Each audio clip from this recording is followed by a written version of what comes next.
पंडित प्रदीप मिश्रा के बताए ये उपाय आजमाएं, जीवन में समस्याओं से छुटकारा पाएं। राधे राधे, नमस्कार दोस्तों, आपका हमारे चैनल पर बहुत बहुत स्वागत है। दोस्तों, बातें शुरू करने से पहले अगर आपने इस चैनल को सब्सक्राइब नहीं किया तो कर लें, नहीं तो भूल जाएंगे। तो चलिए आगे बढ़ते हैं। नंबर 1, आंखों की रोशनी बढ़ाने के लिए करें ये उपाय। किसी भी शंकर के मंदिर में जाएं, वहां की शिवलिंग की जलाधारी के स्थान पर अपनी हथेली का स्पर्श करिए। स्पर्श करने के बाद उसी हथेली से अपनी आंखों को स्पर्श करें।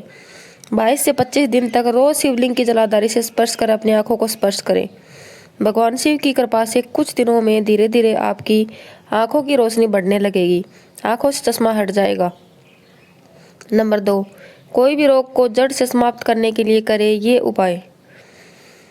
अगर आपको किसी रोग ने घेर लिया है, शरीर में बहुत बीमारियां हो गई हैं, 2 नियम बना लीजिए। शिवलिंग पर जल चढ़ाते समय अशोक सुंदरी के बाद जलाधारी की जगह को जल से साफ करना है। जल से साफ करने के बाद उसी हाथ को अपने शरीर पर उस हाथ में लगे जल को लगाइए। हाथ धोकर चंदन की बिंदी जलाधारी के दोनों छोर पर लगा दीजिए। दूसरा नियम, शिवलिंग के जिस स्थान से जल बहता है नीचे गिरता है, उसे साफ कर उस हाथ को अपने हृदय से लगा ले।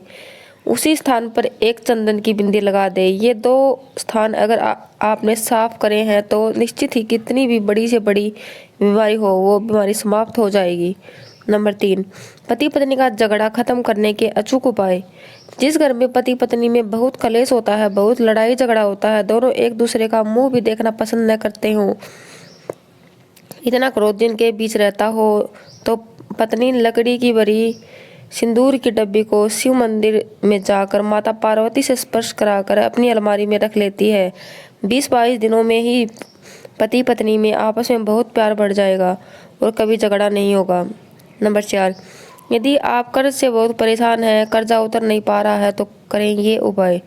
अगर आपके ऊपर बहुत कर्जा हो गया है, चुका नहीं पा रहे हो, कर्जा मुक्ति के लिए सभी वृक्षों में सबसे उत्तम वृक्ष है वट का वृक्ष।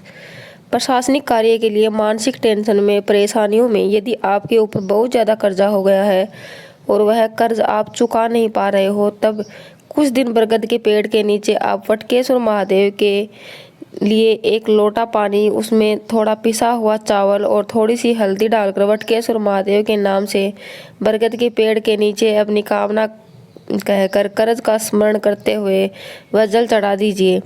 2 या 3 सोमवार एक ही जगह पर ये उपाय करें, एक ही वट वृक्ष के नीचे, और 2-3 सोमवार बाद वृक्ष के नीचे से पेड़ की छोटी सी जड़ उठा लाना है। उस जड़ को धागे में बांधकर या अपने गले में डाल लो या जेब में रख लो, उसे कुछ महीने अपने पास रखो। ये जड़ लक्ष्मी को आपके पास लेकर आती है और आपको कर्जे से मुक्त करती है।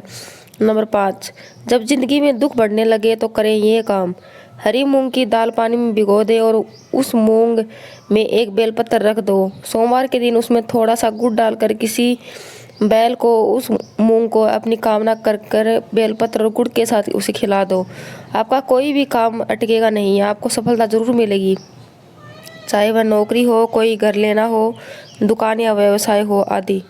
नंबर 6, मनोकामना पूर्ति के लिए प्रदोष काल के समय में बेलपत्र और समी पत्र से ये उपाय जरूर करें। कहीं भी अगर एकांतेश्वर शिवलिंग कहीं आपको मिल जाए, जहाँ शिवलिंग किसी एकांत जगह पर हो, कोई आता जाता न हो, 1 बेलपत्र लो, उसके ऊपर 1 समी का पत्ता रखो, 1 चावल का दाना रख लो। अपने मन की बात महादेव से कहकर श्री शिवाय नमस्तुभ्यम कहकर शिवलिंग पर अशोक सुंदरी वाली जगह पर स्पर्श कराकर वह समी पत्र, वहीं चावल का दाना, बेलपत्र शंकर भगवान के शिवलिंग पर समर्पित कर दो। बेलपत्र की डंडी का मुख जलाधारी की ओर होना चाहिए। आपकी मनोकामना भोलेनाथ पूरी करेंगे।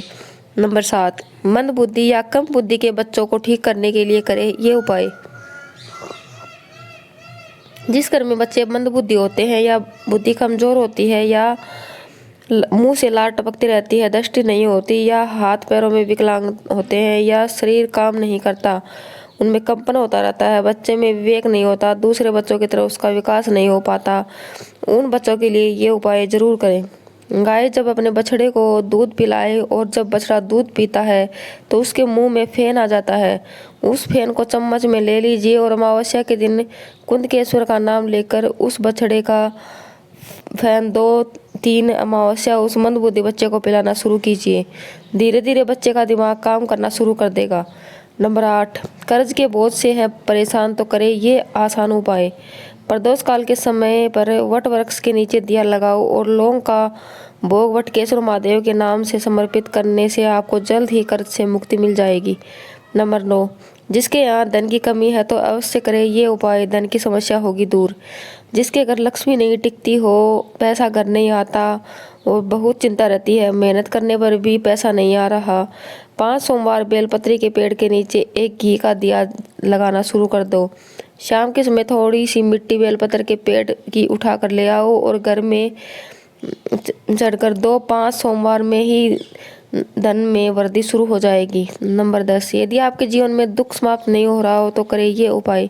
अगर आपको लग रहा है कि दुख समाप्त नहीं हो रहे हैं, एक बीमारी खत्म हुई दूसरी बीमारी ने जकड़ लिया है, कोई और दुख आ गया, तकलीफ आ गई, बार बार आपको लग रहा है जैसे दुख पीछा ही नहीं छोड़ रहा, तब प्रदोष के दिन प्रदोष काल में 2 जगह दिया लगाना प्रारंभ कर दो। पहला बेलपत्र के वृक्ष के नीचे और दूसरा दिया अपने दरवाजे की चौखट के बाहर राइट हैंड की तरफ। जल्द ही दुखों से पीछा छूट जाएगा। नंबर 11, अगर दुकान और व्यापार नहीं चल रहा तो जरूर करें ये प्रदीप मिश्रा के उपाय। यदि आपका व्यापार या व्यवसाय नहीं चल रहा है, बहुत समस्या है, जब मंदिर में भोलेनाथ की शिवलिंग पर जल चढ़ाओ तब शिवलिंग पर चढ़ा हुआ जल अपने लोटे में लेकर और जहां आप अपना व्यवसाय व्यापार या दुकान चलाते हैं वहां छिड़क दें। कुछ समय में दिन दुगनी रात चौगुनी तरक्की शुरू हो जाएगी।